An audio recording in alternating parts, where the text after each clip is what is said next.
What's up? This is the I Am Rapaport Stereo Podcast. My name is Michael Rapaport, a.k.a. the Jake LaMotta of podcasting. I'm here with G. Moody, whose last name rhymes with duty. Today on a brand new smash mouth I Am Rapaport Stereo Podcast in primetime podcasting. Me and G. Moody, whose last name rhymes with duty, are going to be discussing Mark Zuckerberg testifying in front of Congress and the entire world in a fucking booster seat.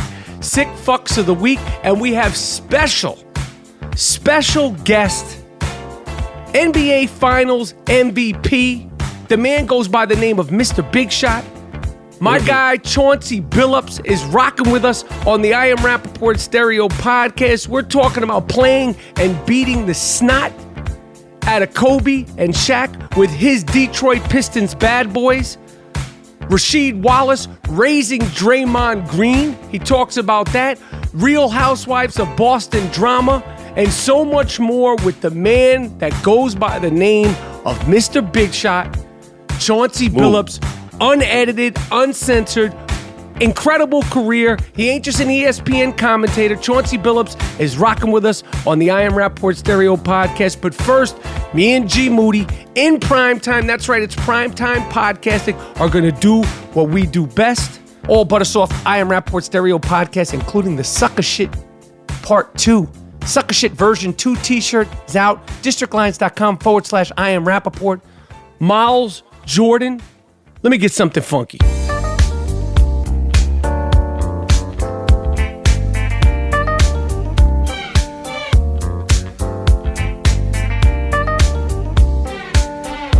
All right, primetime podcasting is back. My name is Michael Rapaport, a.k.a.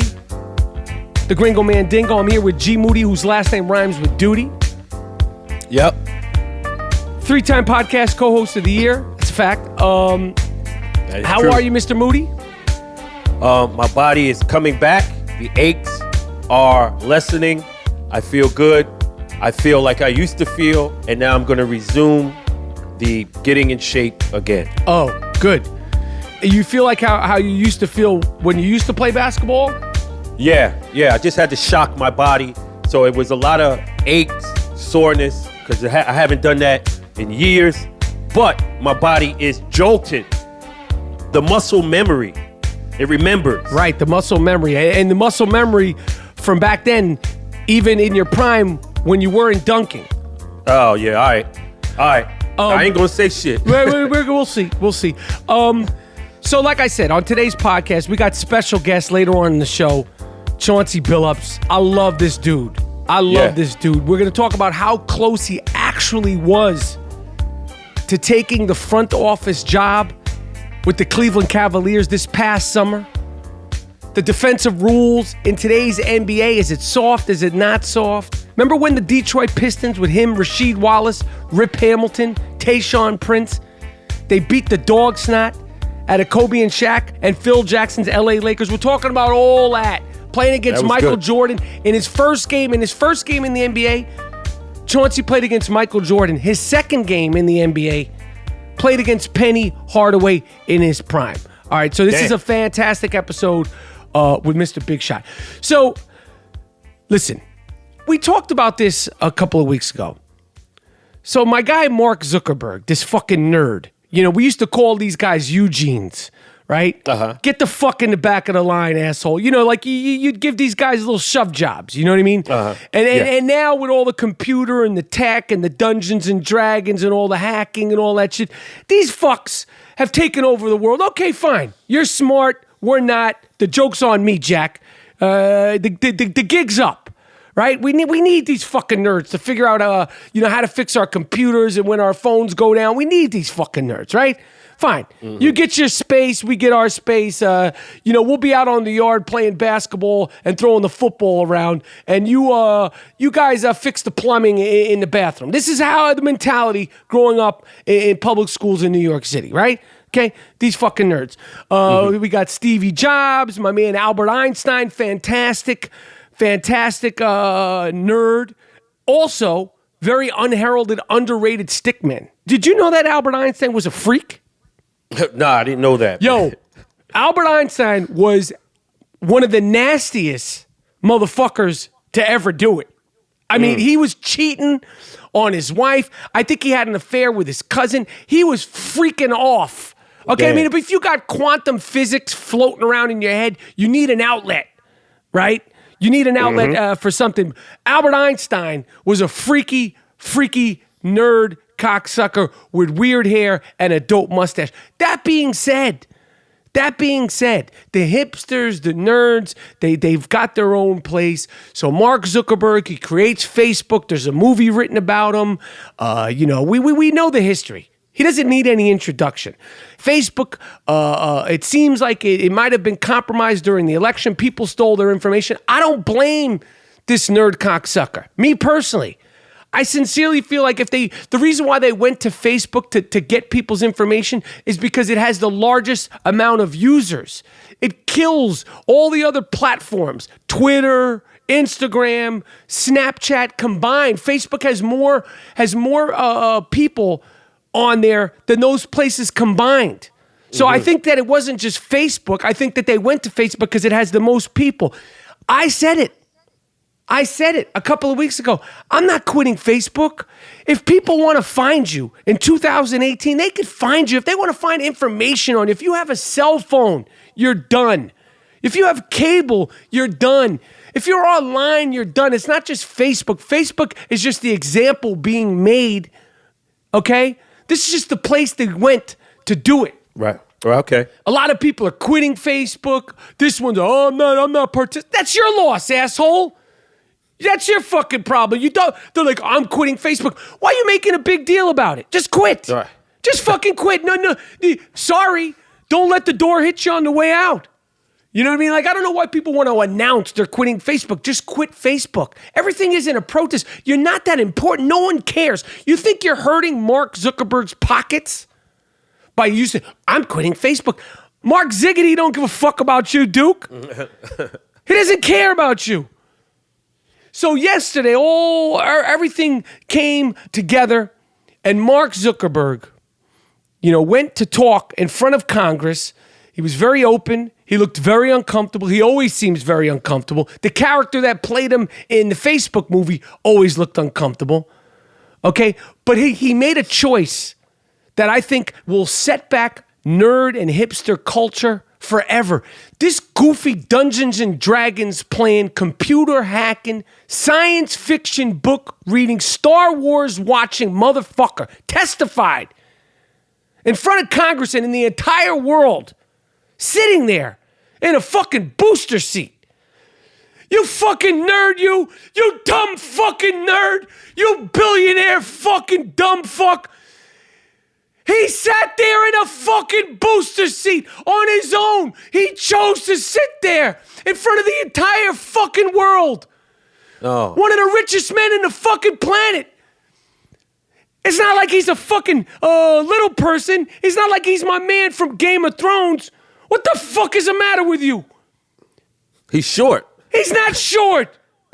This was his choice. Well, you should have given him a fucking pacifier and a fucking blankie. What did it make you feel secure? He's not short. Who the fuck sits in front of Congress in a booster seat? You're a grown fucking man. I thought you were supposed to be so fucking smart. If you're so fucking smart, why would you sit there in front of the entire world in a fucking booster seat?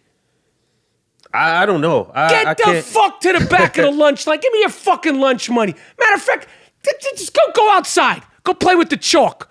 Go in the fucking yard, you fucking nerd. I mean, why would, knowing what you know in today with memes, social media, and crocodile pundits like myself, why would you sit there in front of the entire world in a fucking booster seat?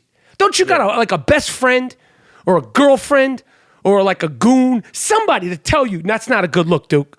Like, don't sit there in a fucking booster seat. Mm-hmm. For sure. I don't get that. Do me a favor, G. Yo. If I ever get pulled in front of Congress and I try to pull some dumb shit like that, you're going to say, yo, Duke, right? I mean, I hope. I'm going to assume, I'm going to go out on a limb and assume that you're going to tell me that's not a good look. Yeah. I don't think you would bring that up, too. No. I don't think you would bring up a booster seat. You would know better. I wonder what's his prerogative. Well, why? Why did he do that? I don't know. when Michael Corleone testified in front of Congress in Godfather 2, did you see him sitting there in a fucking booster seat? He didn't sit there in fucking booster seat. When Frankie Pantangelis sat there in front of Congress in Godfather 2, he didn't do so in a fucking booster seat. When Cheech and those guys and Godfather 2, no one had a booster seat. Nope. But Mark Zuckerberg, he's supposed to be so fucking smart. He sits there in front of the entire world in a booster seat. Shame on you. He got insecurity. I don't know what the... Give him a fucking blankie. He got insecurity. Give him a fucking blankie and a baba. Give him some warm milk next time, not a fucking booster seat. They should give him a bottle of warm milk if he felt like he was going to freak out. Mr. Smart Guy. Mr. High IQ, Mr. Harvard, and all that shit. You can't sit there and talk to people. You're a grown man. You're a grown fucking man. Oh, he's like 5. He's not like he's a little person. You sit there in a fucking booster seat. Listen, we're heading into the NBA playoffs, and God is fucking funny, man. So Tristan Thompson, he's about to go down, I have a feeling. Tristan Thompson, who I don't even think they're engaged. Tristan Thompson, who is Khloé Kardashian. Uh-huh. That's her man. That's her boo. Tristan Thompson of the Cleveland Cavaliers. Videotape surveillance footage and TMZ footage. That infrared from the club from October while his boo, Khloé Kardashian, was 3 months pregnant. They had been dating and prancing around and, putting Snapchat workouts and all this stuff. Here we go again. The couple that works out together, stays together. She's all sexed up. She thinks she's like, a real sex kitten. Right.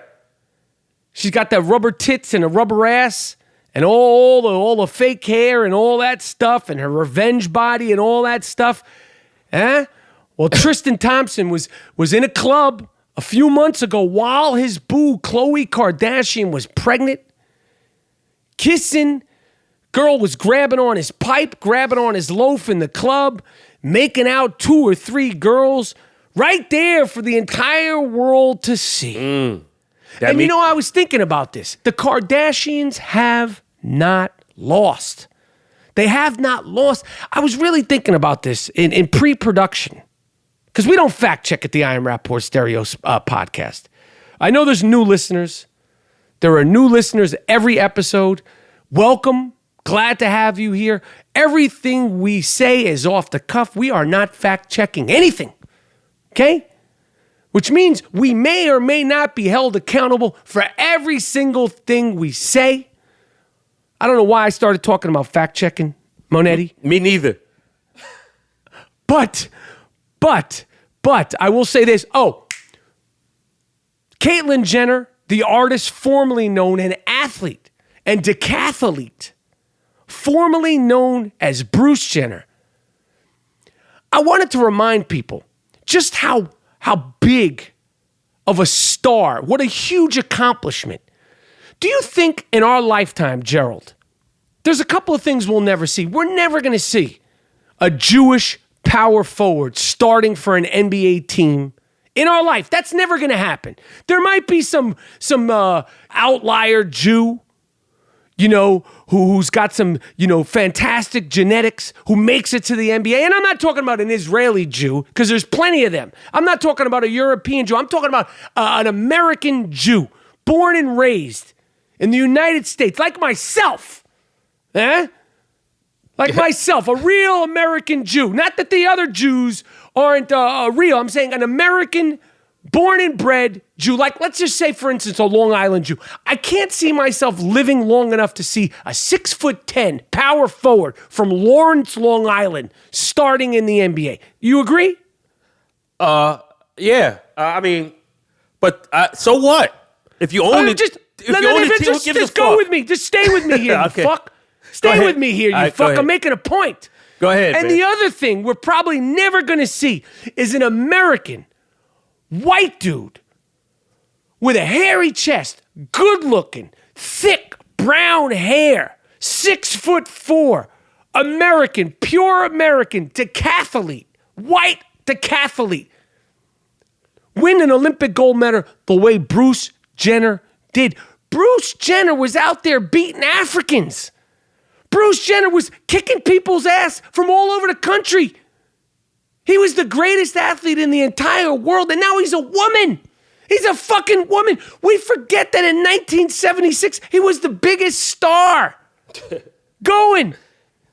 Now he's fucking wearing lipstick and high heels. God bless him. I'm just saying they have taken down one after another after another. Kanye West is bloated and seems to be on medication and walking around with bleached blonde hair. He was one of the greatest rap producers of all time. Mm-hmm. Now he looks like he should be sleeping in a rubber room. And poor Tristan Thompson. Tristan Thompson's from Canada. He doesn't know what the fuck he's doing. He might look the part. He's cool. He's a tough, smash-mouth rebounder. Strong. He doesn't know what the fuck he's doing. He's got caught up with these broads. And this is just the beginning. This is just the beginning. I mean, they just knock him down one after another. And some say, well, what are you talking about? Khloé's the victim here. This fucking guy doesn't know what's going on. They put some of that Pacific Palisades snapper on him. They lose their mind. But it must not be that good. You're so sexed up. You got your revenge body. You got your DSLs. You know, she calls her lips DSLs. You know what that stands for? No, I don't. She says her lips are DSLs, dick-sucking lips. Oh, nice. How nice. This is what she says. She's always, they're always sexed up. And, they're always like geared up and ready to go. I'm sure she's got all the sex moves. I'm sure she's got all the tricks. Yeah, but that don't keep no man. I mean, when like Teddy Pendergrass said, you can't hide from yourself. No matter where you go, there you are. So all the fake shit comes off, and then there you are. So you're not gonna keep nobody. It's self-explanatory. Of course he's in the club with the next chick. Of course. Mm-hmm. This is the history of you. This is how it's always been. This ain't new. And maybe he just wanted to be around a couple of women whose parts aren't manufactured. Word. Maybe he just wanted to caress the bottom of a God-made, all-natural booty. Maybe he didn't even sleep with these women. Maybe he just could say, I'm so sick and tired of these girls. They change their hair every day. They got hair glued into their scalp. They got rubber asses. Costumes. Who knows what kind of part? Maybe he just wanted the company of a natural woman. Yeah. Shout out to the great Aretha Franklin. I don't know how this is going to end, but this is not good for the Cleveland Cavaliers. This can't be good for a very pregnant Khloé Kardashian. Listen, we didn't create the news. We are just reporting it. Okay? Yeah. I wish them luck in this situation, but it is a mess. Yeah. Tristan knew. He knew, eventually this was going to happen. You know, I mean, I think they get with these broads because of the notoriety that they're being they're stars. Yeah, they're like male groupies. They're stars. It. Like, yo, it's a Kardashian. She got her own money. I was chilling with Kim and them. They cool. Yo, they cool, yo. Yeah. That's what it is. And then you see the real shit. And then you be like, yo, these broads ain't nothing, man. So the NBA playoffs are upon us. And this is what I want to say. Listen, it's not the 90s. I get that. 2 games stuck out to me. 2 games. Last week, Friday, great, very competitive game. The Philadelphia 76ers played the Cleveland Cavaliers. And I think the game ended 132-130. Philadelphia won the game. LeBron was incredible. Ben Simmons was incredible. At one point, Ben Simmons went down the lane with uncontested. He went from the top of the key, put the ball between his legs, I think backwards, dunked the ball, and he looked at LeBron James. Now, God is my witness. I was watching the highlights to this game with my wife. Ben Simmons must have had 3 completely, I'm not talking about fast breaks. I'm talking about within the offense, 3 or 4 completely uncontested dunks Yeah. Within the offense. LeBron James had about 3 of them. One time a motherfucker jumped. And my wife, while we were watching the highlights on TV, said, why doesn't it look like anyone's trying? Now, she doesn't know that much about basketball, but her interpretation was, why does it look so easy? Why are these guys able to go down the lane uncontested in the middle of a basketball game? Again, not fast break. Chris Paul last night, they were playing against, who the fuck were they playing? Lakers, right? They were playing against the Lakers. Okay, shout out to the kid Mark Ingram. Played in the D League. I want to get him on the podcast for 10 years. Had his first game as an NBA player last night. Great story, showed out. Whatever. Houston clinched their playoff spot. It was an easy win, although the score, seemed like it was a little closer. By the third quarter, late in the fourth quarter, Chris Paul's out there doing all sorts of dribbling. He thinks he's like the professor at N1. Mm-hmm. Thinks he's at Rucker Park. He put the ball between some goofball on the Los Angeles Lakers' leg. Put it right between his legs. This is in the middle of a game. He's doing all his tricks, dribbling off his fucking knee, off his elbow. Puts it between the defender's legs. Goes down the middle. Uncontested layup. This is what's wrong with the NBA. This is why I could see myself in a few years being, I'm done.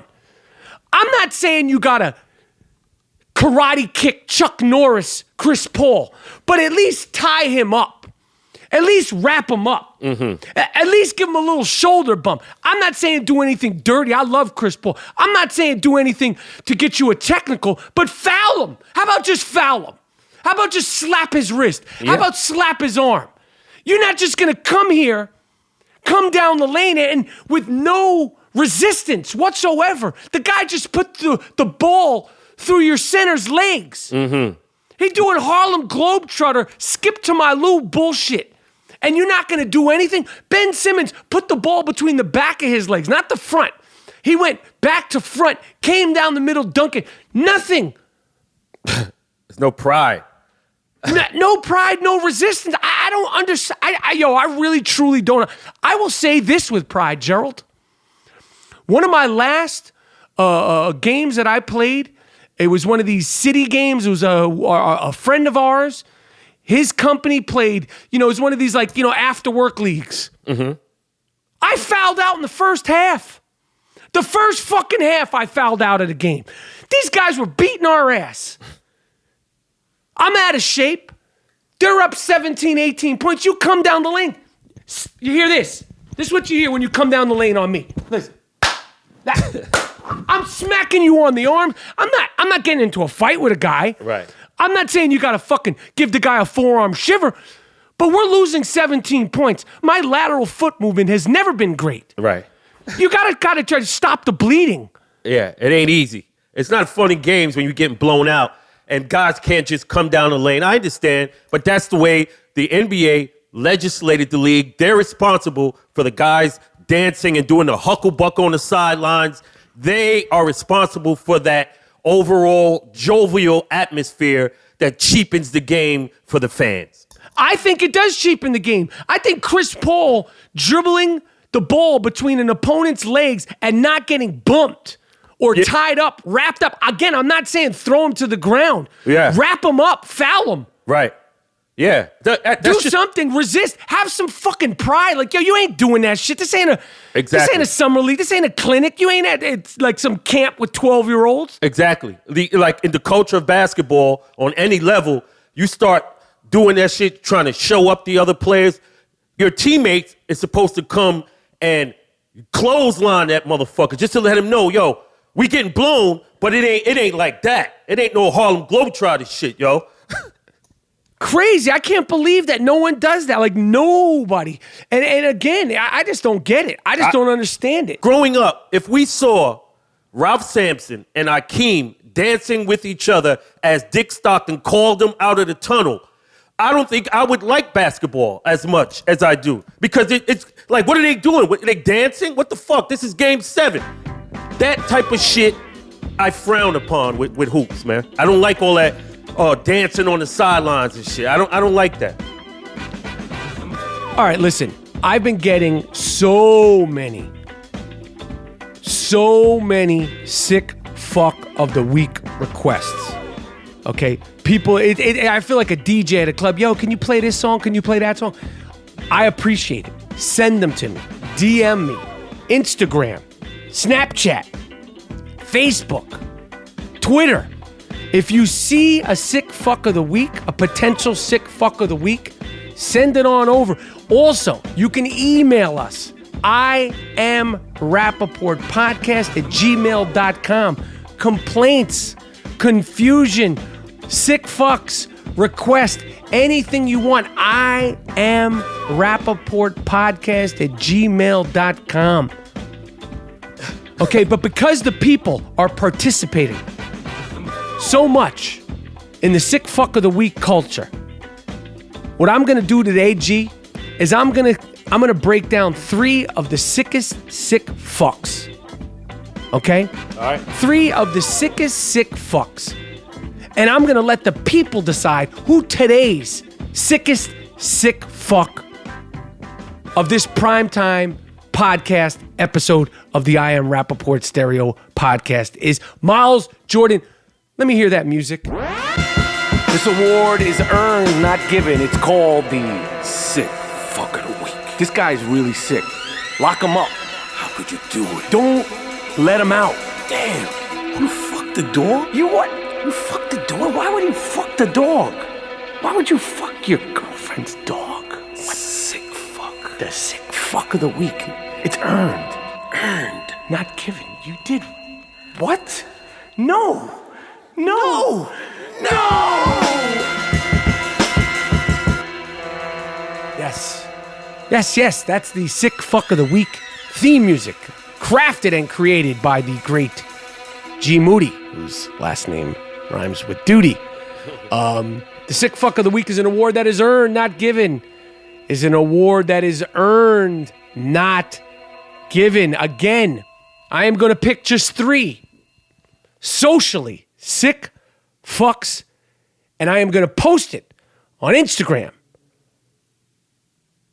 Twitter, and on Facebook, and I want you, the people, to decide who today's sickest sick fuck of the week is. First, coming out of the great state of Illinois, a former social worker is charged with having sexual relationships with not one, no, Christy Leinhardt had sexual relationships with not one, but 2 mental patients. One of who she claims she kept as her quote unquote sex slave. Oh, just like I said, motherfuckers with helmets.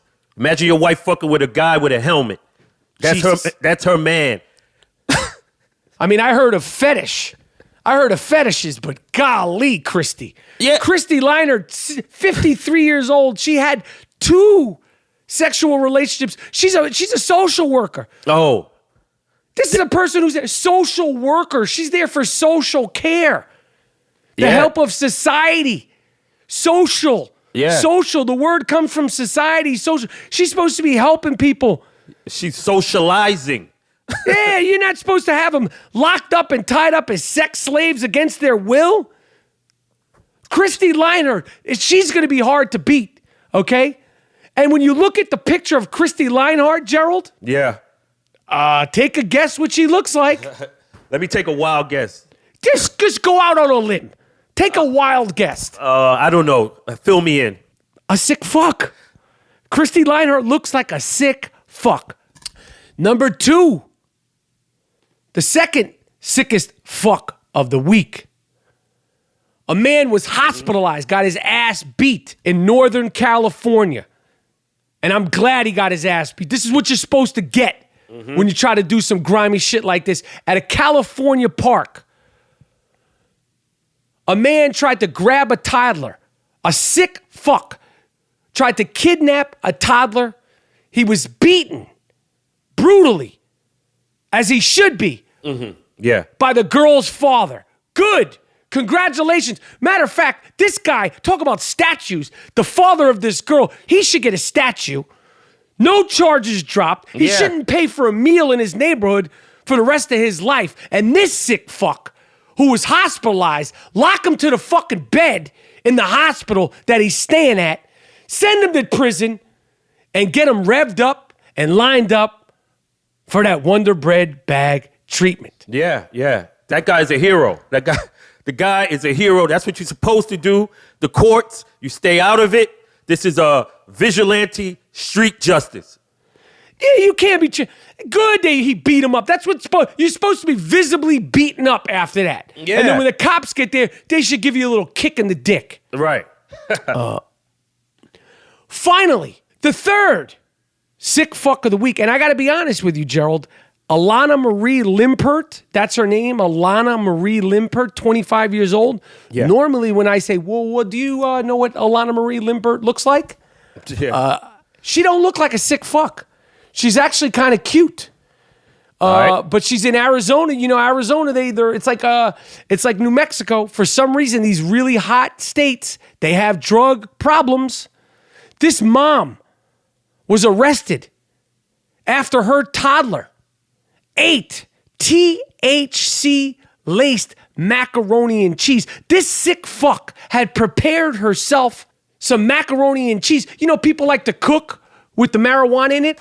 Yeah. This sick fuck made herself some marijuana macaroni and cheese and fed it to her 3-year-old. 3-year-old almost died. Fortunately, the 3-year-old made it. Charges, child abuse, have been filed against Alana Limpert, 25 years old, of Arizona. What the fuck is you doing? Tempe, Arizona. You spent some time in Tempe, isn't that right, Mr. Moody? Tempe, yeah, I guess you could say, yeah, Tempe. Listen, I wouldn't say that Arizona this year has been the hotbed of sick fucks, but they are low-key a true hotspot for sick fucks. So there we have it. Those are the three choices. We have the social worker who had not one but 2 sex slaves. We have Alana Marie Limpert, the macaroni and cheese marijuana cooker who fed it to a child. Her daughter, a THC-laced macaroni and cheese.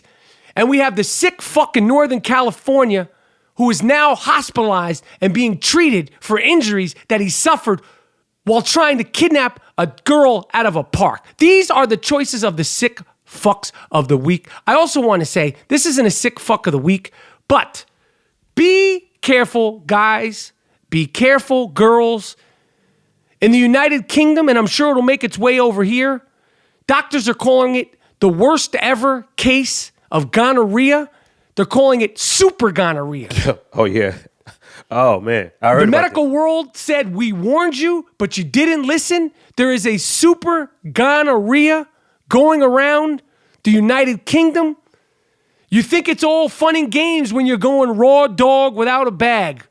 Well, you might do it one too many times with the wrong nasty dude or the wrong nasty chick. Be careful, people out there. And Richie Incognito, remember Richie Incognito? Yep. What happened? He's retiring from the NFL. His liver and kidneys are shutting down. I'm sure he'll be getting a podcast at Barstool Sports soon. All right, listen. I Am Rapaport Stereo Podcast. It's in prime time. This is one of the best guys to talk to about basketball.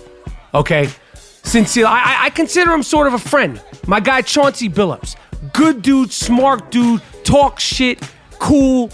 He will be at some point running an NBA team. Just a good dude. Keeps it real, keeps it funky, fair. I love this dude. They call him Mr. Big Shot. Coming up next on the I Am Rapaport Stereo Podcast, all NBA everything. This is a fantastic conversation with the former NBA Finals MVP, my main man, Chauncey Billups, coming up in primetime on the I Am Rapaport Stereo Podcast. This is it. This is the fucking it. This is it. You know, my man Chauncey Billups, call him Mr. Big Shot, call him Smooth. You were the first basketball player that we didn't podcast, but we were doing something for United States basketball. You had just finished. I don't remember what we were doing. Yeah. And I was like the first time I got to really sit down and talk to somebody like about their career, like deep dive. Like I remember we were shooting something, I think at Staples or at the Forum. Yeah. And I got to ask you, like, we shot the shit. They used some of it, but I was like, I could do this shit. Yeah. It put a thought in my head about podcasting. So it's only right. That was dope. That was dope. You had just I think finished playing. I just wrapped it up. Like, I mean, I think you might have played that season or the season before. Yep. And we got to sit down and we were just talking about Boston, talking about the bad boys. Yeah. Talking about all the players. So it put in my head. So I appreciate you coming rock me on the podcast. Absolutely. We've been trying to put this together for a while. We finally got it done. Absolutely, man. So, all right, we're heading into the playoffs. After the playoffs, we got more important business, the big three. Yes, sir. Now, what have you been doing to stay in shape? Where's your head at for the big three participation? Because last year you were almost a GM. You were rumored to be a GM. You were playing. You had a little injury, in and out and all that stuff.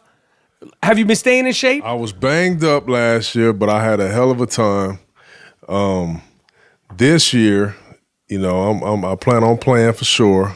I had my meniscus was torn last year during. Oh, was it? Yeah, so I ended up getting it cleaned up. So I'm on the mend, but I'm doing good. But I'm looking forward. This season gonna be crazy, and season 2, big 3 gonna be crazy. Yo, I'm tripping out because there's going to be, like last year, I don't remember if you were at the Combine. Oh, you were there. I was at the Combine, but I left for the draft. But you didn't have to try out. You're Chauncey Billups. Yeah.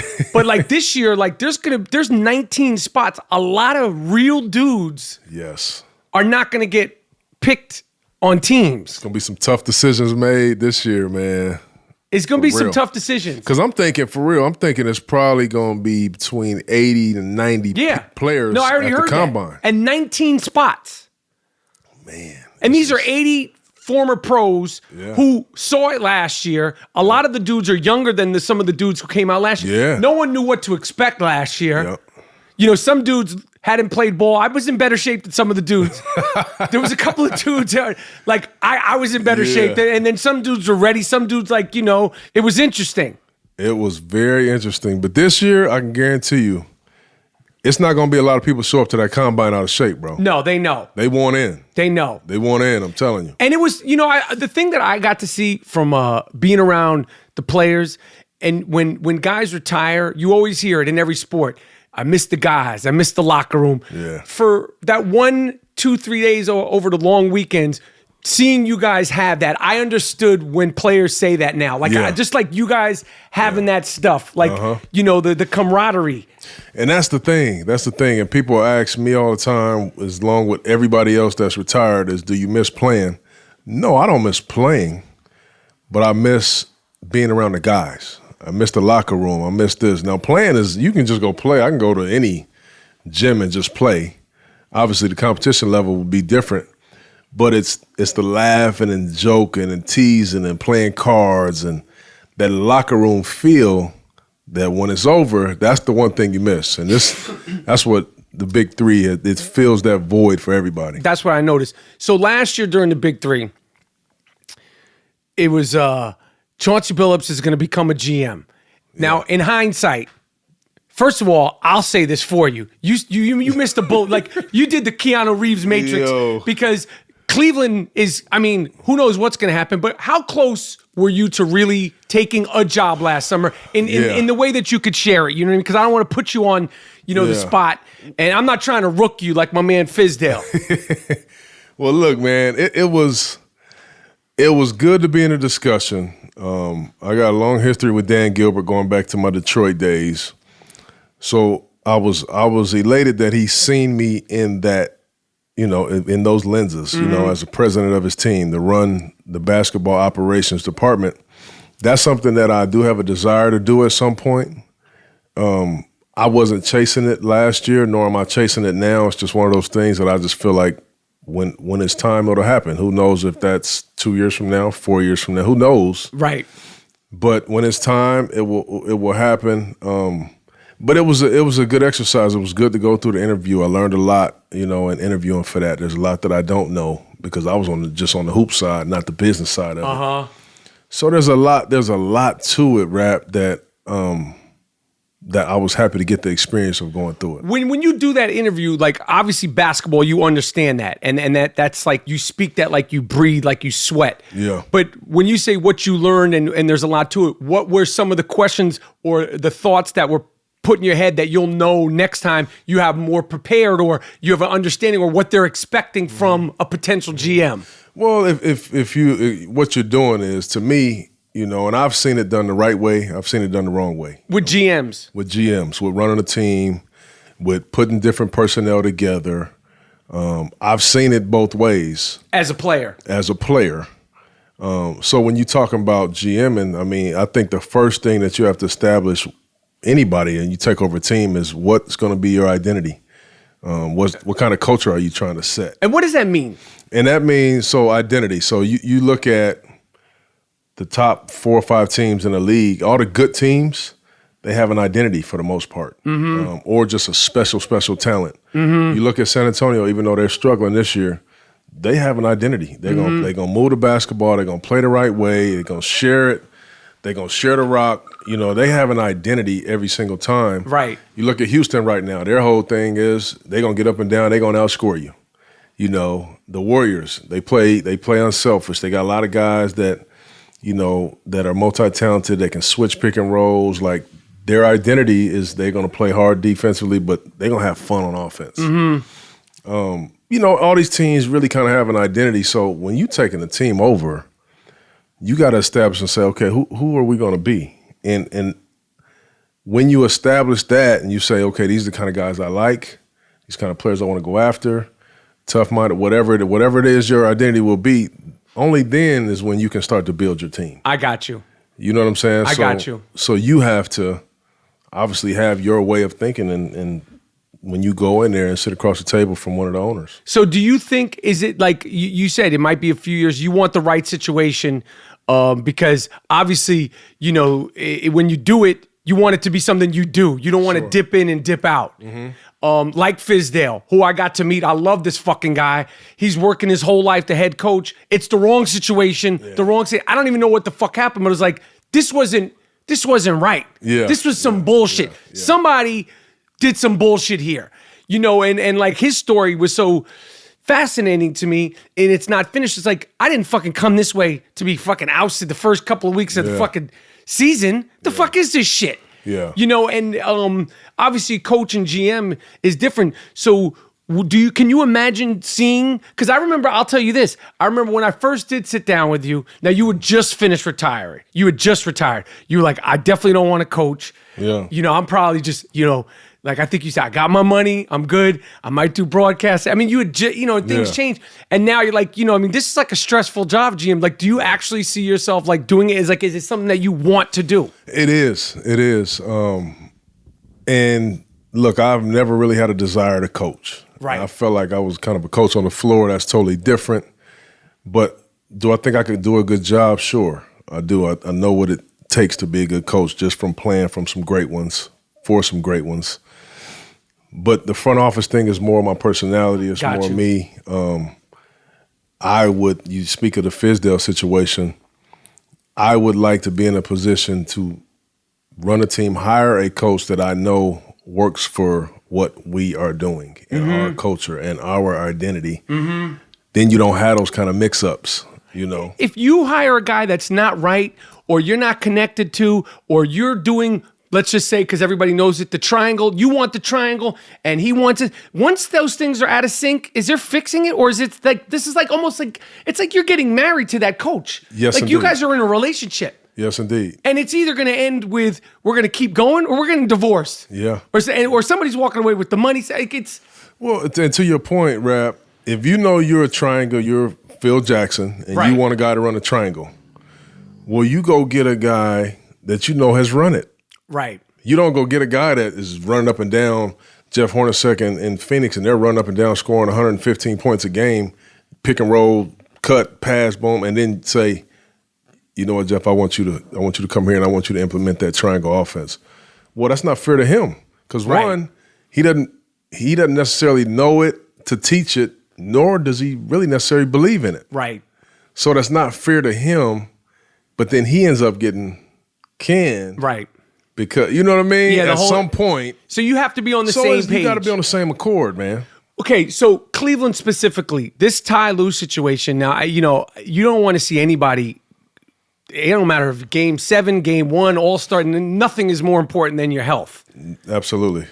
What do you make of this, and how is this going to actually affect this actual Cleveland Cavaliers team? I mean, this fucking guy LeBron. I always break your chops. I already know. But he's unbelievable. He's unbelievable, and I don't want to say.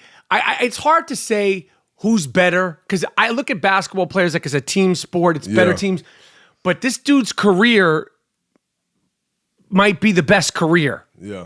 Because of the longevity and the fact that he might play 82 games this year, and he's like, I mean, this is nuts. It is nuts, man. It is. It really is. It's crazy. And I'll break his chops. I'm proud of you. Hey, Rap, let me tell you something. I'm proud of you, dog. Like, I know how you. I listen. I watch. I listen to everything you say. Shit. You've been very critical of Bron. I'm proud of you, man. I'm proud of you, man. I mean, the fact that the day Ty Lue goes down, triple-double. The fact that he's doing it for so long and there's been no dip. There's been no baseball. There's been no bad season. There's been no real injury. No throwaway years yet. Not at all. It's crazy. It's crazy. The guy, I mean, first of all, on the T. Lue situation, who is like my brother. That's your guy. That's like my best friend. Okay. So you feel for him, and like you said, nothing is more important than health. Nothing. And he's been having some issues kind of all year. I've been behind the scenes, honestly, telling him to take that leave 6 months ago, just to get his, just to pay attention to his body and to his health, to his body, his spirit. Finally, he's doing that. I'm proud of him. He's going to be just fine, God willing. But just think about it, Rap. Any little issue that you may have going on from a physical standpoint, you add the level of stress that he has to deal with, not just being an NBA coach, but coaching the Cavs. And of course, it's I mean, everything is going to be, elevated. Everything. So it's a tough deal, but he'll be fine, and I'm happy that he's taking the steps to get healthy, man. Can they? I mean, I know the answer because LeBron James, anything's possible with him. Like, he's a fucking beast. Yeah. So I mean, yes, I'll answer the question, but I want to hear your opinion. They can make it to the finals again with Ty Lue, without Ty Lue. I mean, but how many? They keep saying, well, they do good under duress. Like, they just cleared the damn roster. Then you clear the roster, sort of working, but not really working. Then your coach goes down, and Larry Drew, he knows what he's doing. Like, I know they have a system in place, but how far do you think, based on everything we know right now, Kevin Love's back, LeBron's not stopping, unless he does stop. How far are they going to go? I think that they will go definitely to the finals with Coach Lue. If they don't have Coach Lue back with his game planning, scheming, the things that he's an expert at, Toronto could beat him. I really do believe that. Toronto could beat him if they don't have that leader on the head of that bench. Now, Larry Drew's doing a good job, been a head coach. This is a different animal. This is a different animal with LeBron James and all the turnover. Just look at right now. Kevin Love comes back, has a big game. He's never played with George Hill, his starting point guard. Rodney Hood's out. Nance Jr.'s out. He's never played with these guys. Right. So these guys don't know each other, man. Right. And now's not the time to be learning. No, man, no. So now's the time to be fine-tuning, right? Correct. This is when you fine-tuning. You trimming your roster down, saying, okay, I'm going to play these 8 guys in the playoffs. I'm going to need this. Man, this is like they in training camp. Right. This is unheard. This is tough. Right. So without your head coach, Rap, who does know the guys, for the most part, all the due diligence and all the vetting he's doing, watching tape and this and that, it makes it tough, even for LeBron James. Even for him. Even for LeBron, I'm telling you. All right, forget these dudes. Let's talk about you. Let's talk about your career, because it's funny. It's like when you're out of the league, and then we start to see you on TV, especially there's young kids that like, oh, this guy, he played ball. Yeah, exactly. They don't know. They got no idea. And it's not that long ago, but it's like, it's so quick. Yeah. The way things goes change. fast, man. It goes fast. And then you're like this guy on TV. But you played in a time, Like, it wasn't that long ago, but it feels so much different. Like, it was almost like the end of something, and like we're in a new place. But let's just start with this. You get drafted, and it's like, how many times are you traded? Man, I think 5. I played on 5 teams my first 5 years. Why was this happening? What was going on? And like, were you ever just like, this isn't the dream in your head? No, I'm telling you, there was a point in time, my rookie year, so I drafted to Boston, Rick Pitino, and they ended up trading me. I was having a good rookie season too, which was crazy. The fans loved me. I mean, I was shocked. But he traded me saying, that he wanted a more experienced point guard.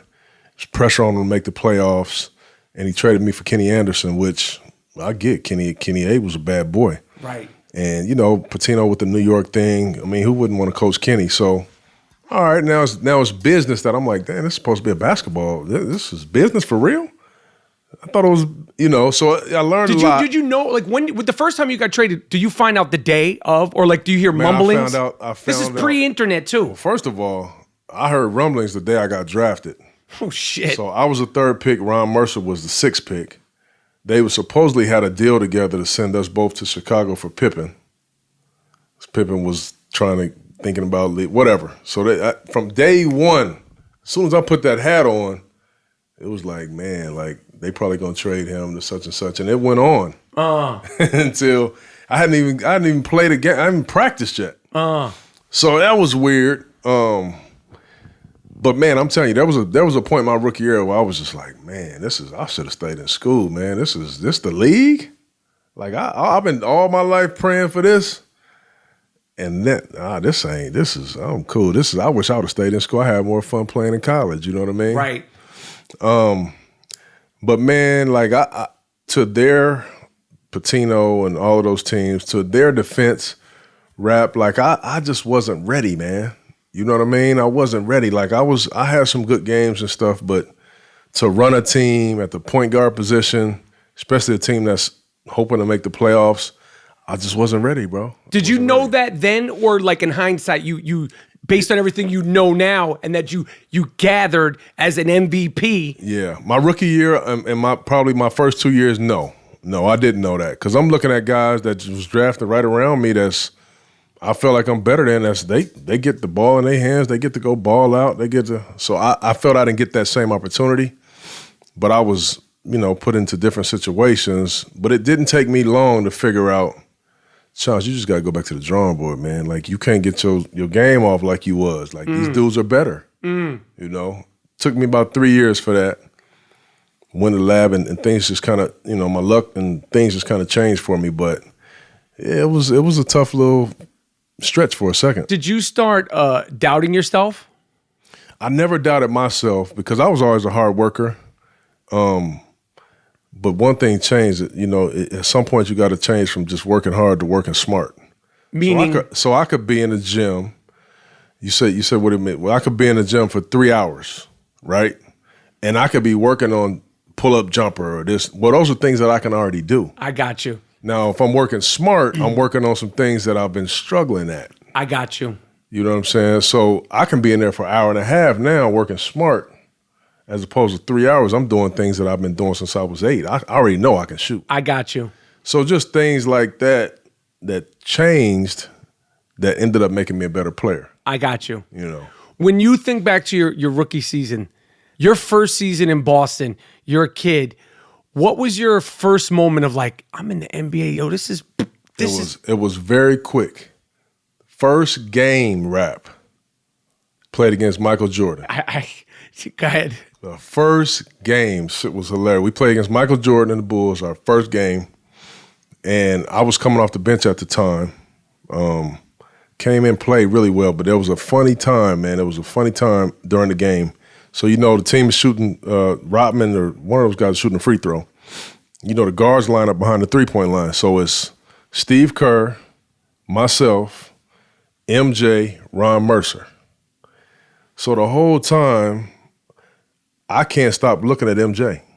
I just can't stop staring at this dude. So on the other side of him is Ron Mercer, right? We both staring at this dude and just pretty much forgot about the damn game. we just can't believe we on the court with this guy, man. Like you caught yourself that you're like, yo. For sure. Not only did I catch myself, he caught us. Mike did. Man, listen, so I'm looking at him from this way. Ron is looking at him from the other way. Are you like, you're just like this is, I'm here? Crazy, bro. I just couldn't believe it. I'm like, I'm really in a Celtics jersey playing against Michael Jordan and the Bulls. I'm 21 years old. This is crazy. So I'm looking at him. He don't even look at us at all. Out of nowhere, you hear this deep voice, this dude say, "What the hell you looking at, young fella?" So me and Ron at the same time, Rap, turn and look off. We go looking into the stands like we playing it off like it wasn't me. He never said nothing to us. Rodman missed a shot. The game went on and played. We in the locker room afterwards. We in the shower, Ron and I, because we was rookies. We had to shower last. And out of nowhere, we never said nothing about it. Out of nowhere, I said, "Hey, man, you know he was talking to you, right?" He was like, "Hell no, he was talking to you. He was talking to you." So we laughed about that, but we ain't tell nobody on the team. Because, we in the league too. We ain't supposed to be in all like that. That's bugged out. First game, that was my moment, was the first game. That's a good moment. It is. And then the second game, so we play the Bulls at home, back-to-back, go to Orlando, play against Penny. My first 2 nights in the NBA, man. How good was Penny in his Penny days? Goodness, bro. Oh, my goodness. Unstoppable. And that was, at that time, he hadn't been injured yet. He was amazing, man. He was on his way to a bona fide first ballot Hall of Fame career for sure. Because of the height, he could shoot, he'd bang it on you quick. But he can make plays, he could pass, he could post up. I mean, I'm a point guard. He's a point guard. He's 6'7". He can post me up, shoot right over. We got to double team him. Pass so good, he looks over the little guys guarding him. Could shoot it, athletic. I mean, Penny was special, man. That time when you first came in the league, you played through the league changing. You cover the game now. This question, it comes up all the time. There's dudes older than you that say it. Shit, you might even say it. Is the league soft now? Is it the rules? Is it like the physicality? You guys, I feel like the defense is at such a fucking disadvantage. And the Instagramification of defense and what happened to Wesley Johnson, I thought it was criminal. Like, okay, you get crossed up and it's not even to James Harden, it's to what we're reacting to. You guys on ESPN, Marcellus Wilder, all my people, I'm like, yo, you're celebrating this, man. Like, yo, kids already don't want to play defense. Exactly. For one, I hate it. Here's the thing. I don't think the guys are soft, but the rules are. The rules are, I think that if the rules were what it was when I was playing and even before, these guys would step up to the plate and compete. Mm-hmm. They would because, listen, it's the NBA. Everybody wants to be in the NBA. But they're not, and I'm not going put that jacket on the guys. I don't think the guys are soft. The rules are. And it's funny because myself and Ben and Rasheed and Rip, Tay, all of us, we raise our hand and take responsibility because we feel like, for the most part, people didn't really appreciate, the powers that be didn't appreciate how we played the game because the scores is going to be 92 to 87. Mm-hmm. And if you a fan and you just a casual fan, it's a boring brand of basketball. But if you and you remember the Knicks and you remember Oakley and Mays, you remembered all those guys and Derek Harper's, and you appreciate defense and you appreciate a guy competing like that. But it wasn't good for TV, so they changed the rules where you can't be as physical. And you can't even touch a dude, right? You can't do anything. So now they like it at this 115 to 119.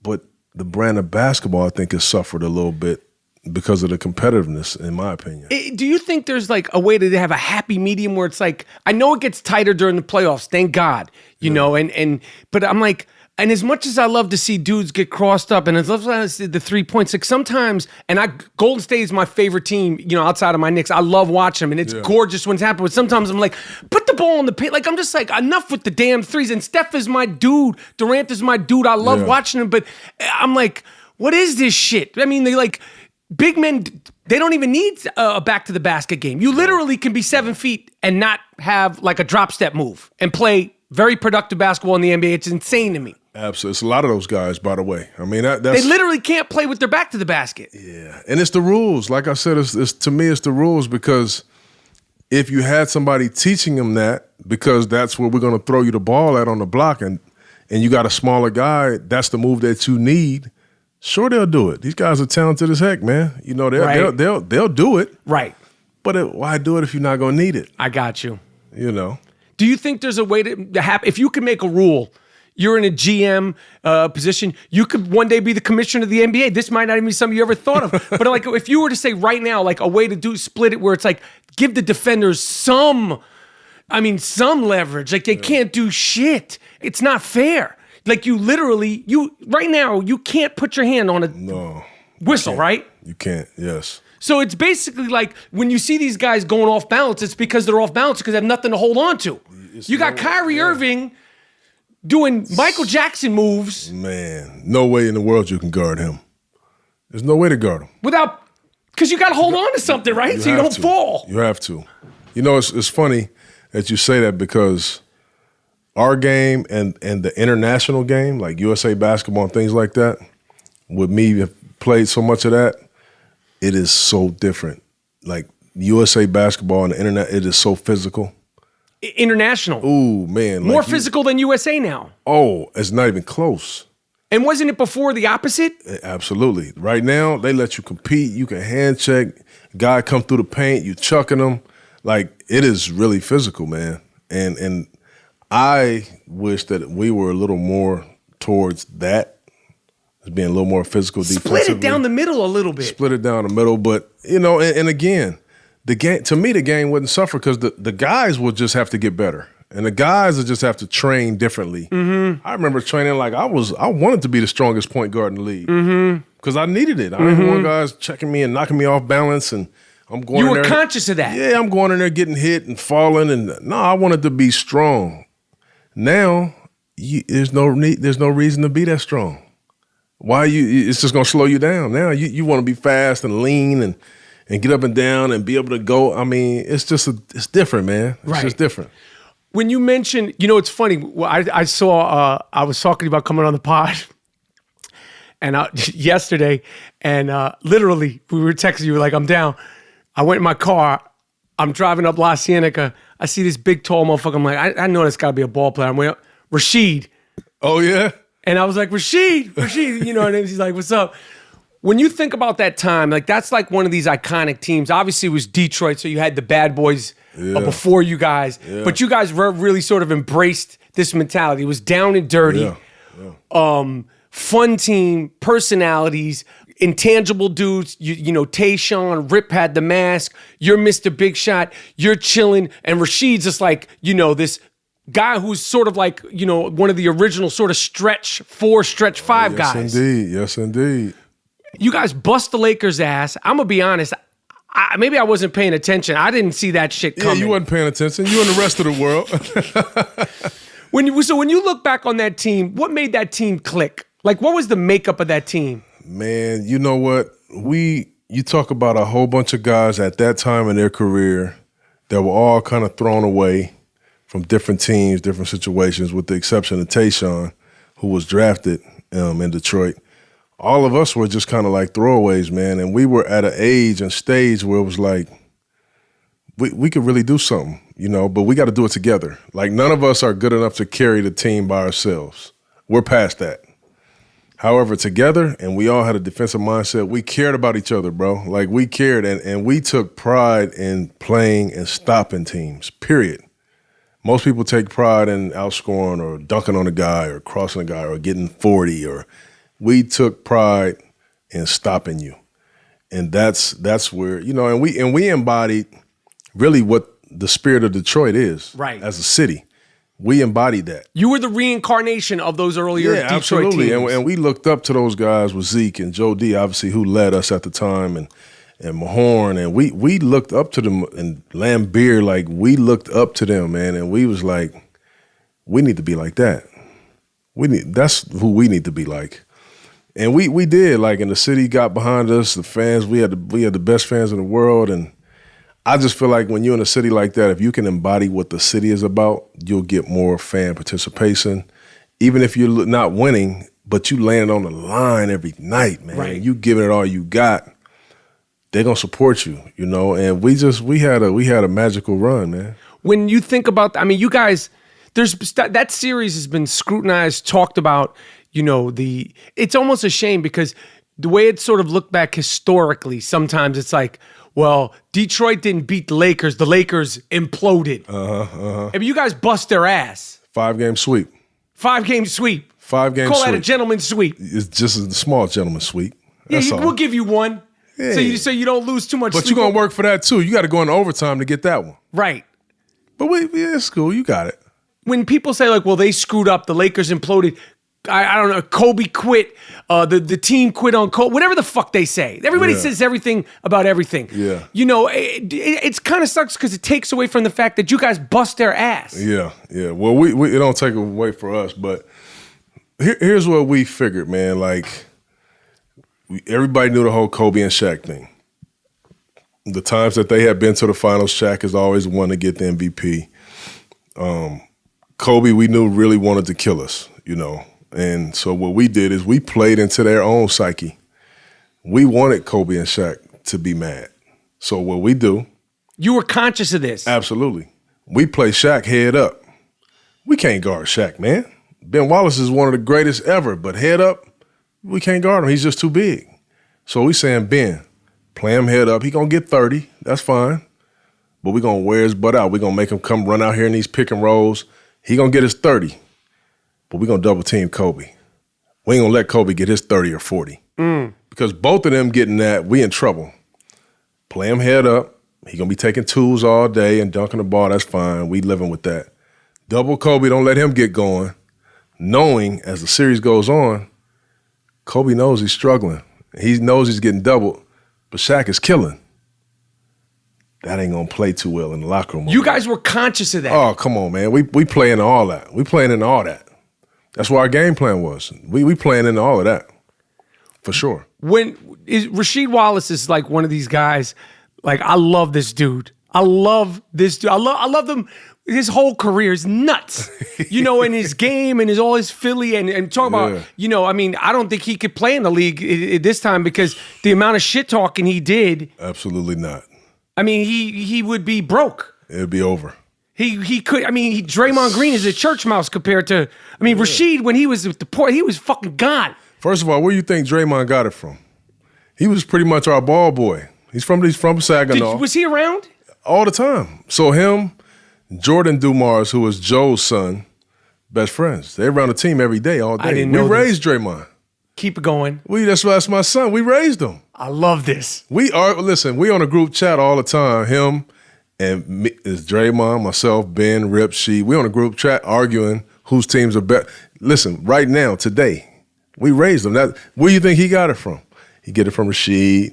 He get it from Ben. He's Ben mentor. I mean, that's our son. I didn't know that. Yeah, absolutely. So Rasheed, historically, he was like, at the time, was like, what is this tall dude shooting threes for? Like, why are you shooting threes? He'd make them, but he was sort of a precursor to all these dudes now. Yeah. What was Rasheed like in his prime with the Pistons? Like as a player, like as a talent? And also, that's a tall dude. I don't know if he's 6'11 or 7. 6'11", 7 foot, yeah. But he's sure. long. That's a tall, like some dudes are 7 feet, and then some dudes are like, that dude's long.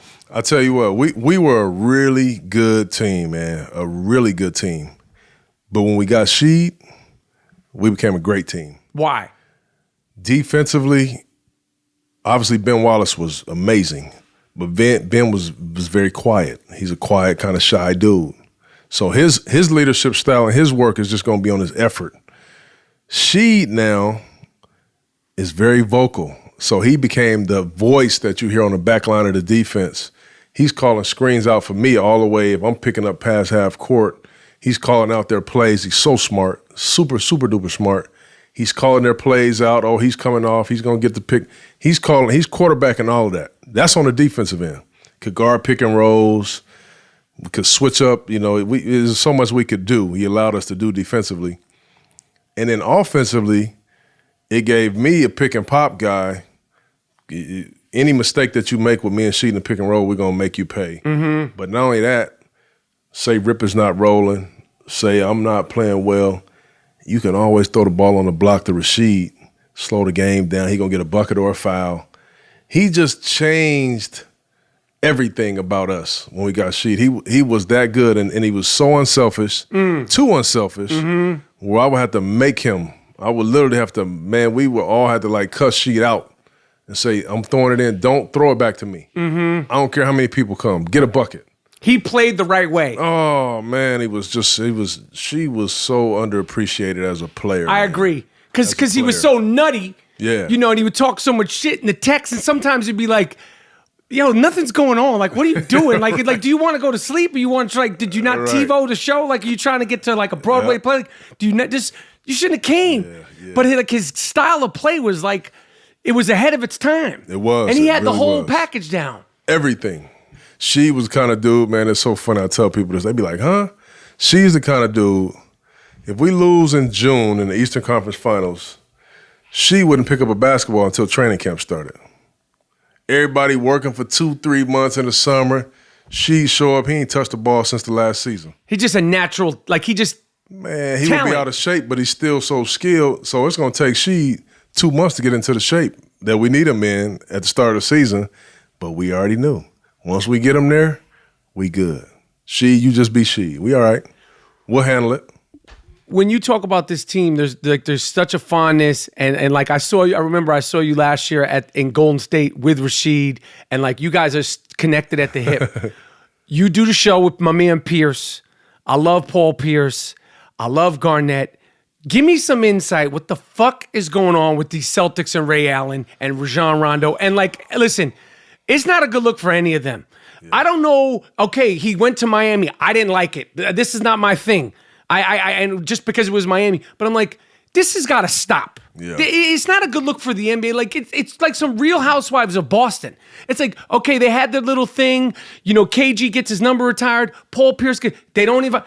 It's sad to me. Why does everybody hate Ray Allen? It's crazy. Jesus Shuttlesworth. I don't know. I don't know why they hate Ray, man. But I'm telling you that disdain happened before he left. I really do believe that. And I think that's probably the reason why Ray left is he didn't feel the love. Like I'm not one of the guys here. We just winning and playing good, but I'm not really one of the guys. So that allows you to leave and go somewhere. Like my great teams in Detroit, you would never hear anybody, everybody was brothers. The teams that we love, the Warriors right now, 15 years from now, it's never going to be nobody coming out saying, well, no, these dudes are brothers. They're brothers. So that's going on there is strange to me, and I'm with you. I think it's sad, man, because they had a great thing going. They had a great run. And it taints the legacy. You want to talk about that, not you want to talk about the greatness, not what the inner dealings were and why we don't like Ray Allen. And Ray Allen was a badass. It's tough. Yeah, no. They acted like he was just some dude on the bench. Like, I'm like, yo, Ray Allen's that dude. Yes, he was, man. He's Ray Allen is one of the greatest two guards to ever play. Top 10, right? Yeah, for sure. I mean, absolutely, that I've seen. Top 5 that I've seen. Right. There's a lot of guys I've never seen, but Ray Allen was the absolute truth. I think it's got to stop. Like Rajon Rondo, like, yo, what's the problem, man? You were almost a snub for being out of the league last year, and I fuck with Rajon. I'm like, This has got to stop. Enough is enough. He wants to put his book out. Let him put his book out. Apparently, Ray Allen hasn't had a cheeseburger since he was in high school. I want to read about that. Right. You know what I'm saying? Yeah, that's weird, man. That thing is strange, man. I was talking to Paul about it just yesterday, and some of that stuff, he's like, I'm not reading that book, man. Like it's we had a great thing going. We won the chip together. Like I'm on that. Like I don't want this negativity. What do you think? Like again, when you came in the league, it's changed so much, the social media aspect of it. I feel compassion for these guys. Even the LeBron, who like I said, I break his balls, but off the court, I love his outspokenness and the fact that he handles his stardom. He's inspired everybody that's coming after him in all sports. The fact that he's been so vocal. I have compassion for these players, whether it's Lonzo Ball or LeBron. 24-hour reality show. You know, we talk about Rasheed not being able to talk shit in today's NBA. You know, like what they wear. If they say something on the court, whether it's caught on ESPN or not, it's going to wind up on Instagram. I mean, is this out of control? Like, these guys can't breathe. None of them can make a mistake. It's terrible. And I just think about it like, what if that was going on when we played? Like, bro, none of us will be seen the way that we're seen today. You know what I'm saying? Like, it'd be such a mess. So I'm with you. I feel bad. I feel bad that these guys have to, not only do they have to be on 24/7, but they've now found ways to kind of troll the media through this stuff, which is, I'm like, dang, this is a byproduct of all of this. Now you want to change your own narrative, because if you don't, somebody else will, and it's all bad. Right. So it makes you like really feed into all the garbage. Right. You know what I mean? Because you want it to be what you put out there and not what they bring into you. You have to It's like tough, almost be man. on the. You have to be on the offensive. Yeah, you got to play offense all game. You got to always play offense. All Every game. clip. I mean, when you It's would do a tough, man. post game interview, it'd be in Detroit, it'd be in Denver, that's it. Yep. Now it's on like everybody's post game interview is on Instagram. Everywhere. So you can't have an attitude. You can't be upset. You can't be in a bad mood. Your ankle can't hurt, and you have to answer the question. I'm telling you, man. I'm telling you, it is. It's tough. It's. I'm glad I don't have to deal with that. I'm It's serious. too much, right? Yeah. I mean, is. I think it's unfair. Like, and you get these 20-year-old kids. Like I've been on Lonzo Ball, but I'm like, at the end of the day, he's 20. He doesn't know what he's 20. He can't even grow a 20 full years beard old. yet. Yes, 20 years old, man, dealing with all of that. I mean, it's tough, man. It's tough. I remember when I talked to you in the summertime, and you played when you were in Denver, Mahmoud Abdul-Raouf. One of my greats. Talk to me about how great he is and what you saw with him, and like, you know, when growing up admiring him and how special he is. Well, Mahmoud is one of my favorite players of all time. He's the one guy. He one day I worked his camp, and I was in high school, and it was one of the best and worst days of my life. And here's why. I was a counselor in the camp. He let me work out with him after the camp. So usually at the start of the workout, you know, guys getting shots up, you make 10 at each spot, 5 spots. And Mahmoud not only was, but still is a great shooter that he was making, usually we'll go, all right, make 7 out of 10 or 8 out of 10 at that age. He was making 10 in a row, but not only 10 in a row, he was making 10 in a row all net. So I'm sitting there like, I got done with the workout, and I'm sitting there. It was the greatest experience because I seen what a pro looks like and how he trains and how he works. And I'm like 16, 17. But also I'm like, I don't know if I can make the league. I got to shoot like this. This dude ain't miss a shot for like 25 minutes sometimes. That's crazy. And I'm sitting there like, damn, That's crazy that you said minutes, dude- not shots. Yeah. That's dude, nuts. And Rap, I'm sitting there and I'm just like, damn, this dude ain't even an all-star. Like, this is a real good player in the league. I don't know if I can make it. This is crazy. Did you ever tell him that? I told him that. I told him, I reminded him of that last summer during Big Three. We went and had lunch together. And he was like, Chauncey, I remember that day. I remember that day, man. That was fun. That was the first time I ever really met you. Because I played against his little brother in high school. So I'm telling you, it was the best and worst day of my life at that age, man, because it made me think like, damn, I can't make it to the league. But, man, I got a chance to work out with Mahmoud, man. That's dope. It was crazy. But I'm always been a big fan of him, not only as a player, Rap, but just as a man. Like, I still learn a lot from him. He hits me from time to time, Chauncey, I got a good book for you to read. Boom. Shoots it to me. I'll read it. We'll talk about it. Man, I hold this dude on such a pedestal, man. It's just unbelievable. That's dope. Yeah. I want to throw names at you players. In his prime, Steve Francis. I mean, this is a tragic story. He was at the Big Three last year. I mean, Steve Francis was about it.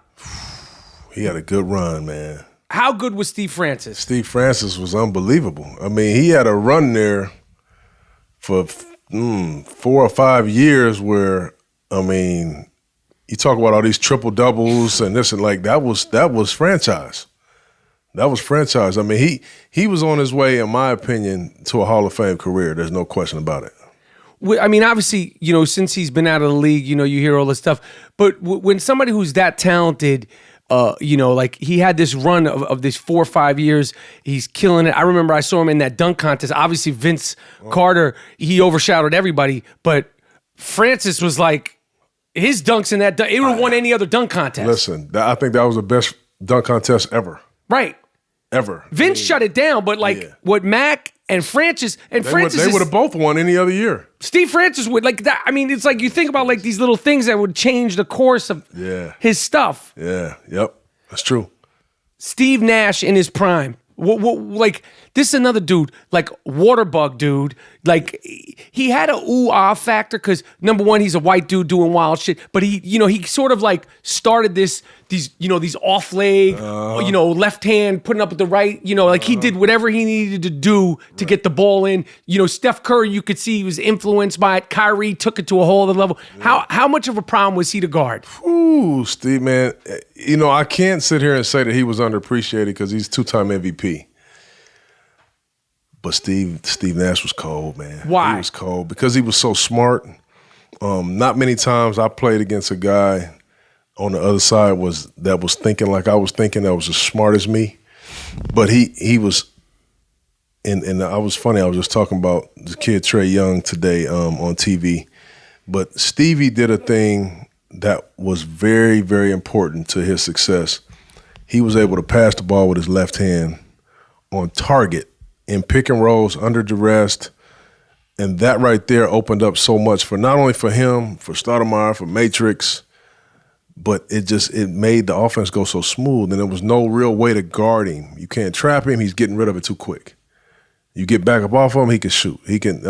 Steve Nash was so stinking good, man. He really was. Who were other players that when you played against, going back to, when you were first in the league to your end, where you were like, I got to make sure I drink some apple juice today. Like, I got to, vitamin up. Well, I'll tell you, when I was younger, John Stockton gave me 20 and 10 at 40. He was 40 years old. He was playing 6 minutes a quarter. So he and Mark Jackson played together they last couple years. He was playing 6 minutes. Mark Jackson was playing the other 6 in the quarter. To the T. That's it didn't matter what the team was. It didn't matter what was going on. They had 2 old point guards. That's funny. And I was coming off listen, this dude gave me 20 and 10 at 40 years old. Why was he so good? Man, he was just so damn smart, man. And he could use the pick and roll, and he can manipulate the way that you think. Because as a defender, you guarding a guy, you don't know where the pick and roll's coming, what angle is set. Are we going under? Are we going over? Is it Carl setting it, or is it somebody else? There's so much to think about, but he could see you thinking about all that stuff. In a split second. Oh, man, he just pick you apart so quick, man. So quick, and he knows how to get fouled. He's crafty. He don't miss free throws. He don't miss shots either. He was just so good. But so as a young fella, him, GP. Talk about Gary. He's another dude. I love this dude. He should be an actor. Like, he literally could be a stand-up comedian. He could be a stand-up comedian straight up. Like, if he wanted to be like, fuck it, like, I'm going on the road, Gary Payton, the one-man show. Yeah. One of the best shit talkers, just most entertaining people. You could put him in a room of the best actors, Absolutely. Kevin Hart, anyway, I don't care. Like Gary Payton, he's a guy who we forget about. This guy's a offensive, defensive, ran teams. And listen, not me, man. Why was he so good? Well, for one, is nobody tougher than him. What do you mean tough? He's gonna fight tooth and nail until it's over. And he thinks that he can lock you down. Most of the times he can. At that point in the game, the rules were a little different where you can, But he had great hands. He had an unbelievable post game. So he was taller than most point guards. So he back you down on that block. He's left-handed in real life. So he's finishing around the bucket left hand. So you thought it was weird, but he's shooting jumpers right hand. But his game, the funny thing is his game, it wasn't real crisp and nice, and his handle wasn't crazy, his jumper wasn't crazy, but he gonna get it done, and you ain't gonna stop him from getting it done. He's just that heart, man, is his heart of a lion, and like you said, probably the best trash talker in that I've seen ever in the game. Was he full tilt the whole time? All game long from jump ball. He don't care who it is. Man, he talk, and then if you got somebody in the stands with you, he talking to them. Man, GP was unbelievable, man. He was so dang good, man. Like, he's one of my all-time favorites. Who is? Give me one more. Like, where you were like one of my favorites, and you know him well. He's from your town, but Rod Strickland, man. One of the most underrated point guards ever, man. Like, there was nothing I could do to keep Rod from not having 27 and 14 on me, bro. Like, as a young, it was just crazy. And I'm like, man, I'm faster than this dude. He don't really shoot the three that good. I can back off. Like, couldn't stop him. Rockin' Rod Strickland was underappreciated, man. Really underappreciated. Oh, big time. Him, Sam Cassell. Sam's a problem. What? Man, underappreciated. I'm telling you, man. There was so many. Terrell Brandon, who's a guy that was really important to me in my career. Man, Nick Van Exel get high. It's over. He was ridiculous too. Dude, there was so many. See, the funny thing is, I'm glad we're having this conversation because everybody in the world right now are saying, this is the best ever, the point guards in the game today, this is the best it's ever been. I'm not so sure. No. I'm not. And there's some good ones now. There's some good ones. But there's some great ones, actually, but. There's some great ones. Don't We're sleep. talking about NBA point guards. We're talking about these guys that I'm talking about. You just said Rod Strickland. You didn't meet Mark Jackson. That's my guy. He was at the end of the end. Not only that, Mark Price. Mark Price was killer. With the Sam short Cassell shorts. Was killer. Everybody else switched over to the long shorts. Mark Price was like, I'm not doing that. These are all the same era dudes. KJ. These are all the same era Kevin guys. Johnson. Man, these dudes were so good. The Rod Strickland, the Sam Cassells, the Nick Van Exels. And you're forgetting 10 more dudes. Well, of course. I mean, this is a great era of point guards. I'm not saying it's not, but the eras that I played in like 3 different ones. Man, it was amazing, man. Baron Davis, you know what I mean? You talk about Steve Francis, Baron Davis. Talk about a physical point guard. Gilbert Arenas. Right. Man, these dudes, man, was so good, man. Gilbert Arenas was when he got going. Forget about it. Okay. Analyst cap before I let you go. First of all, who's the rookie of the year? Is Ben Simmons a wrap? Is it my man Donovan Mitchell? New York is in the house. And is the Ben Simmons, since, he sat out last, he's a redshirt rookie, does it count, or is it just, you can't argue, he's considered a rookie? He's considered a rookie. I don't like it, but he's considered a rookie. And because I don't like it, I'm going co-rookie of the year. Because Donovan Mitchell has been spectacular all season long. And they're winning. They're winning in the Western Conference. And look, Ben Simmons he's a generational player. He really is. Do you think he's that good? Yes. Ben Simmons is a generational player, 100%, for sure. So we definitely can't discount him. But he got a chance to know what it's like to be in the NBA. Right. He went to sleep late on planes, getting up, even though he wasn't playing. Like he had time to adjust to the NBA lifestyle. Right. When Mitchell hasn't. And he just came in. This is all new to Mitchell.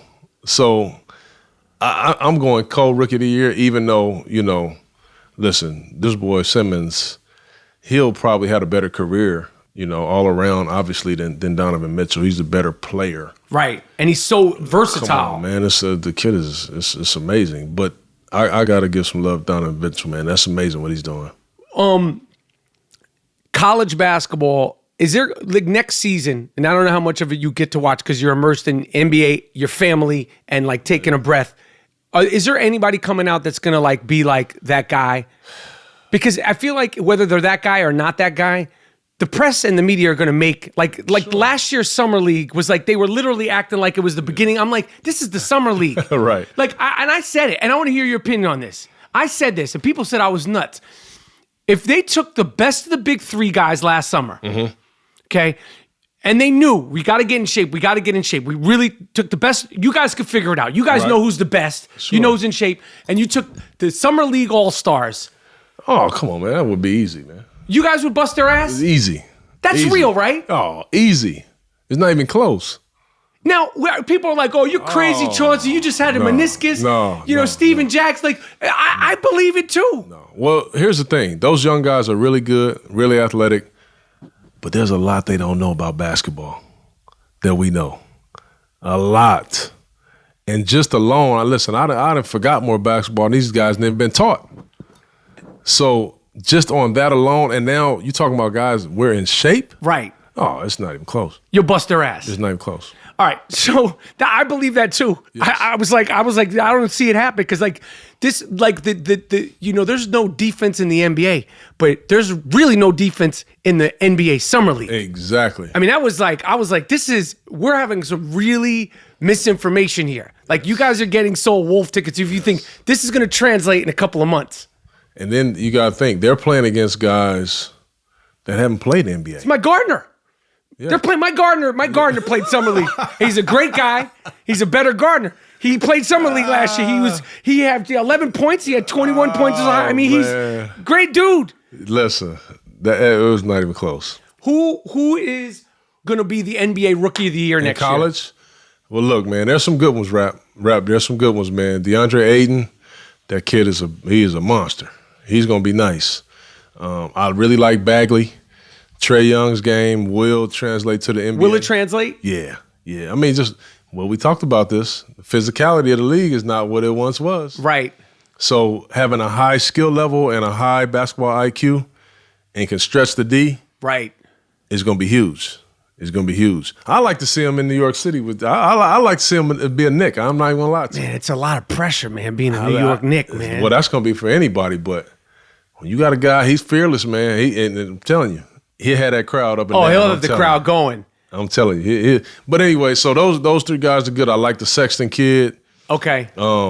Still trying to see Michael Porter Jr. if he's gotten back healthy because he struggled. But when he's ready, you know what they say. They say he's Jason, more athletic Jason Tatum. Right. Is what they've been saying about him. Right. I haven't seen it yet because he's coming off that injury, but this is a good group. Okay. This is a good group. And the Luka Doncic kid from overseas, I haven't seen, but I heard that he's the real deal. You have to believe it now with the Porzingis thing, like you know, sure. Because we didn't know what that we do know. Yeah, somebody saw something. Yeah, no doubt. What do you think? I think that there's so much made, and I don't think it's valid, of regular season MVP. Russell Westbrook last year. Russell's one of my favorite players. Triple-double, kicked ass, triple-double, kicked ass, triple-double, kicked ass, won the regular season MVP 2 months after they got bumped out. Yeah. And I'm sure he's probably put that regular season MVP in the closet somewhere. Yeah. 20 years ago, the MVP would be announced. It'd be a little thing. And now it's like a full season campaign for the regular season MVP.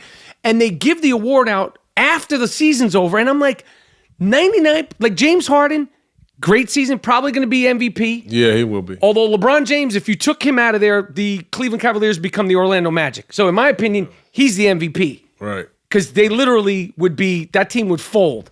Do you think there's too much made of regular season MVP at this point? Rap, look, it's a huge award, man. It really is. I've always felt this way. The best award that you could possibly get, to me in any sport, is the NBA Finals MVP. I agree. Because, I mean, and you know some people that have this? And look, I was lucky enough and fortunate enough to have gotten it. But for that summer alone, I don't care who won the regular season. I'm the best player in the entire world. Who won the regular season MVP the year you won the... I don't know. Thank you. I don't know. And really, I bet you that person would rather have... I mean, I don't know if it was Kobe, whoever. That person would rather have that trophy you have. I'm telling you, I think it's the best award in any sport because it's a series. It's not a one-game Super Bowl or it's a series. It don't mean a thing if you ain't got the ring. Dude, I'm telling you, it's the best award. So, yeah, the regular season MVP is great. It's going to go down, you in the record books. But who cares? There's no better freaking honor than being the NBA Finals MVP. I totally agree. I mean, Chauncey, I know you can't really say it because you won one and your argument would kind of suck if when you're on TV, but I'm like, I totally fucking agree. I think this regular season MVP award, it's dope. Like, if James Harden somehow won the regular season MVP and they won the finals, then that's something. But like Russ last year, who cares? Not to say who cares. I mean, it's an accomplishment, but it's like Russell doesn't care. Yeah. Remember when Dirk won the regular season MVP and they got bumped out, and then 2 days later he had to get the regular season MVP when he was already halfway in Cancun? Crazy. Yeah, that was crazy. I mean, and well, Andre Iguodala won the Finals MVP. He should have. They won the Finals. That's a big deal, dude. That's a big deal. I mean, LeBron would give back that regular season MVP to get that. Big time. And this is, speaking of this is why I really believe that Kobe so badly wanted to win it all without Shaq, because he had never got that award. Shaq, when they won those three, it was Shaq. He hadn't gotten that award right there. He hadn't gotten. And so I'm telling you, I guarantee you that fueled some of his fire, man.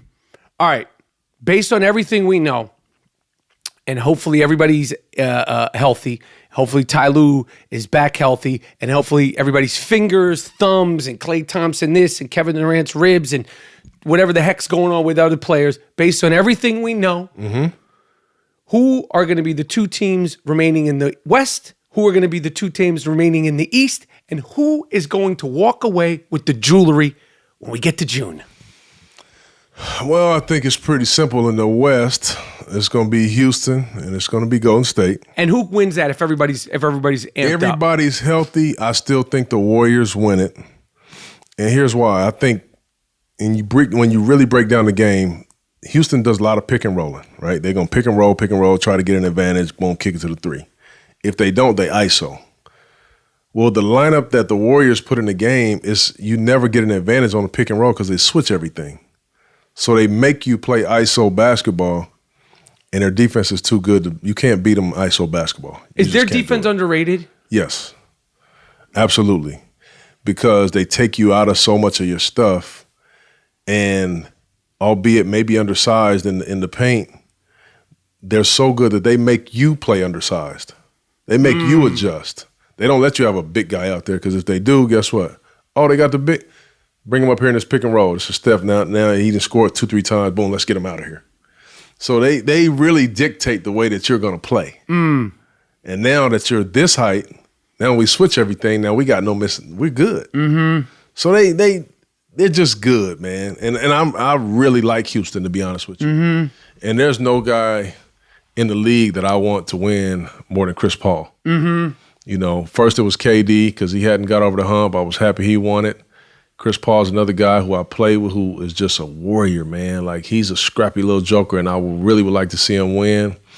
But I think they maybe need another year together to get there. I mean, other than Trevor Ariza, they don't have a champion on the roster. So we'll see how they are in those moments, but that's gonna be that should be a good series, man. Is OKC, are they an X factor? They have a chance? You know what? They are an X factor. They're gonna be a tough out. Tough out. For one of those teams, man. They'll be a tough out. We'll just see. I mean, I'm always kind of a little curious of how they are down the stretch of games. Russ can kind of speed himself up and get a little out of control at times, and take a bad shot or turn the ball over at a tough part of the game. But those are things you live with a great player. It's just that's what you live with. But Melo's clutch. He can bring you home late in the game. Right. He can still get a bucket. Paul George is clutch. They're going to be a tough out, man. Yeah, they rebound better than anybody. They got Steven that Adams is, oh my goodness. Have you ever seen, in your years at NBA now covering, have you ever seen somebody with a bigger head as Steven Adams? That's heads. Man, he got a helmet on him, man. I mean, that guy's a goon. Yes. He's a goon. Yes. Okay, in the East, is it even a conversation? Does Toronto it is a conversation, really have a chance? They have a chance. Yes. Rap, they do. To beat Cleveland. They have a chance, Rap. Yeah. They're different this year. And here's why. Their bench is big. So previous years, Kyle Lowry had his struggles in the playoffs. DeMar might have a series. He didn't play great. That bench this year, man, has really, really been good. So if your starters can play, even with the other team starters, and that bench comes in, they're going to have an advantage all day. They push it a little bit. They got a shot, especially with Cleveland's situation. They fighting time, man. Your coach is down. Right. You got LeBron. They're under duress. Yeah, they got a lot of issues, man. Now, just tell me this. What's the biggest difference between like the Eastern Conference, Western Conference Finals, and the regular season in terms of basketball? The innuendos, the details. What? Now, forget your era. Now, like, what is the difference? And is there a difference? Is it just a mistake level? Like, what is it? Get a little bit more physical? Are you allowed to put a little hand check on? It gets a little more physical, Rap. But here, the biggest difference is this: who can stay focused the longest? If you watch a game right now, you go to Staples Center right now and watch a game, there might be lapses of 6 or 7 minutes where guys are turning over here, there, or they missed their defensive assignment, or the gap was open, they turned it up. Like there's some gaps there. When you get that deep in the playoffs, it's who can be focused the longest, because that little, if it's a 30-minute little gasp or a minute, 3 possessions, that's going to get you beat. That's it. It's going to get you beat. Big time, that's going to get you beat. So it really does come down to little things like that, man, when you're getting that deep in the playoffs. You know, a bad shot here, boom. They swung it around one time, Korver wide open in the corner, JR catches it on the rotation, shoots it, misses it. But you had a naked 3 for Korver in the corner, who's your best corner 3-point shooter. Well, you was on a 4-0 run, that could be a 7-0 run, as opposed to, boom, quick outlet, boom, they score quick now. Boom, we up 3. When those kinds of things happen, like you're doing a fictional thing of like JR not passing it. It could be anybody. It could be you. It could be anybody. Yeah. When you're at that level, are you realizing that it's happening right then? Do you need the tape? Are you in the shower? Or is it like, do you know what I'm saying? These mistakes, these costly mistakes. Yeah. Is it most of the time, like when you think of the ones you've made or the ones you've seen, do they realize it right then? No. Right, because you at the moment, absolutely not. You're rocking and rolling. Man, you rolling. You're not thinking like that at the moment. But the teams that do think that way, they got 3 or 4 guys on the floor that with that high IQ that's really thinking the game. Those are the teams that win. All right, this is it. Former Finals MVP, which we both agree is the most important award in all of basketball. No disrespect to all the great regular season MVPs. Call him Mr. Big Shot. Call him Smooth. ESPN, could be a GM, could be a commissioner, playing in the Big 3. Now, Chauncey, I call it as I see it, okay? We going from worst to first. I'm just letting you know that in the Big 3. We're going from worst to first this year. Call that. I call it as I see it. You're my man, but when I'm on the sideline, if I see you huffing and puffing, I'm going to say it. Last year, I might have been pulling punches. This year, the gloves are off. It's on this year? Chauncey, I'm just saying this. If you want to get in shape, do some wind sprints, do some suicide, you let me know, because you guys need to be ready. Because this year, I don't care if you're my friend. I don't care if you're on the podcast. I see something. I see a guy who's not prepared. I see a guy, you didn't tie your shoelaces up too tight today, Chauncey. I'm calling it as I see it, Big 3 Season 2. Is that right? That's it. I'm glad you let me know that. I'm in the lab right away. I'm letting you know. I'm in the lab right away. Chauncey Billups, I appreciate you rocking me on the podcast. It's all love. My man. All right, cool.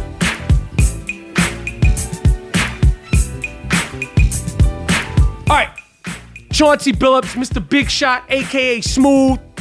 Thank you for rocking with me on the I Am Rapaport Stereo podcast. Nothing but continued success, nothing but love and respect. Chauncey Billups, thank you for coming on the show. G Moody, last name rhymes with duty. Listen, people, I want you to hit us up. You know where to find us. Twitter, Instagram, DM us. I Am Rapaport Podcast at gmail.com. Let me know. Let us know who you think should be today's sickest sick fuck of the week. Chauncey, again, thanks for rocking. G Moody, last name rhymes with duty. You got anything else to say?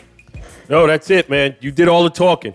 All right, well, I'm waiting here. I know you're soaking your muscles because you're sore, because you're going to be dunking at a basketball court real soon, dunking the ball in early May. Yep. Miles Jordan, take us out of here with a smacker, with a banger. Chauncey, again, thanks for rocking with us. See, I Am Rapaport Stereo Podcast in prime time.